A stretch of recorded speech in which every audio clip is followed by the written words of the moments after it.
Today we'll talk about how can you enable this sign or know how you can do that on your Shopify app. So all you have to do, you just go down, click on this sign down here.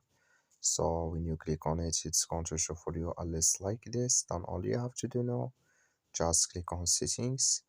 So then it's going to take you to this list here. Then all you have to do now, just go down here. So when notifications show for you, then you click on it and you come to this list here. Then you click here on customer notifications. So then it's going to take you to this list here. You just go down, you keep going down here. When here it's going to show for your customer marketing confirmation, you click in this sign here. So that like you see this color show for us, that's mean customer marketing confirmation, it's enabled with us now here. That's all you have to do. Thank you for watching. Don't forget to support us by liking, subscribe.